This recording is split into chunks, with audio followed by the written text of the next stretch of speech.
Assalamualaikum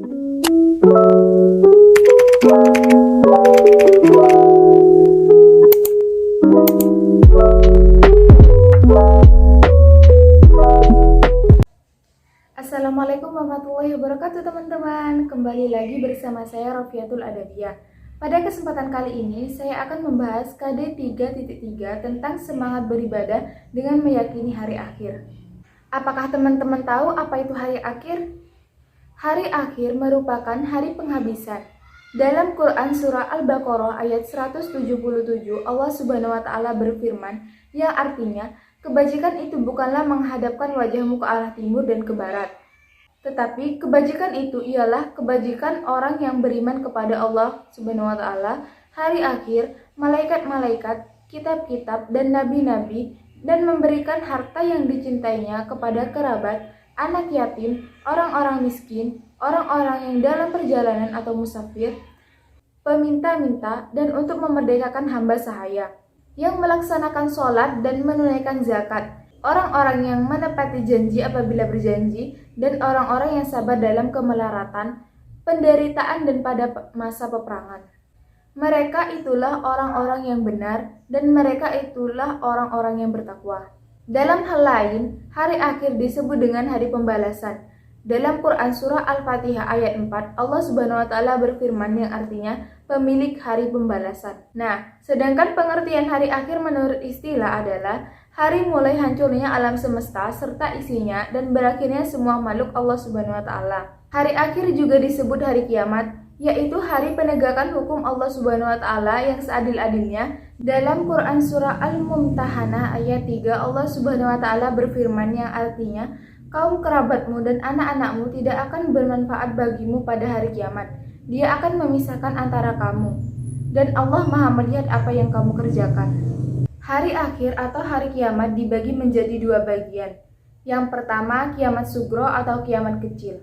Kiamat sugro atau kiamat kecil adalah peristiwa datangnya kematian bagi semua makhluk, termasuk manusia yang bersifat lokal dan individu. Adapun peristiwa yang harus diimani yang akan terjadi sesudah mati antara lain, yang pertama fitnah kubur, yaitu beragam pertanyaan yang diajukan kepada orang yang meninggal tentang Tuhannya, agamanya, nabinya, imannya, dan kiblatnya. Yang kedua, siksa dan nikmat kubur. Siksa kubur diperuntukkan bagi orang yang zalim, munafik, kafir, dan musyrik.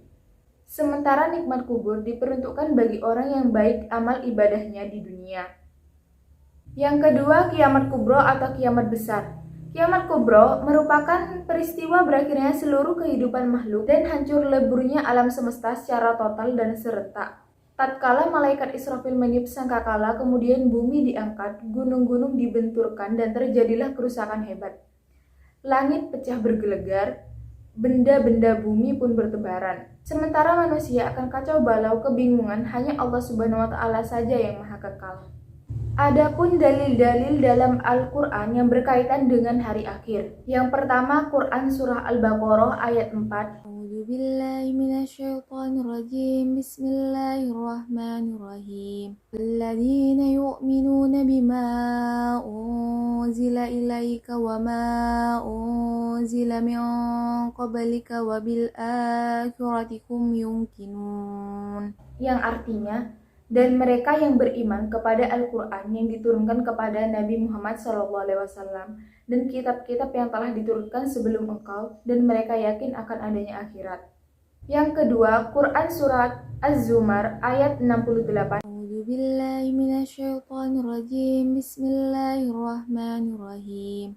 Wa nufikha fis-suri fasahiqa man fis samawati wa man fil ardi illa masya Allah summa nufiqa fihi ukhra faidahum qiyamu yanzurun, yang artinya, dan sangkakala pun ditiup, maka matilah semua makhluk yang di langit dan di bumi kecuali mereka yang dikehendaki Allah Subhanahu wa taala.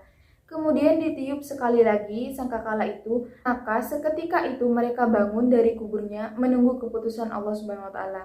Yang ketiga, Quran surah Al-Hajj ayat 7. A'udzubillahi minasyaitonirrajim. Bismillahirrahmanirrahim. وأن الساعة آتية لا ريب فيه وأن الله يبعث من في القبور. Yang artinya, dan sungguh hari kiamat itu pasti datang, tidak ada keraguan padanya. Dan sungguh Allah akan membangkitkan siapapun yang di dalam kubur. Adapun hadis yang berkaitan dengan hari akhir. Yang pertama, hadis riwayat Muslim yang artinya, beliau menjawab, kamu beriman kepada Allah Subhanahu wa taala, malaikat-malaikatnya, kitab-kitabnya, para rasulnya, hari akhir dan takdir baik dan buruk.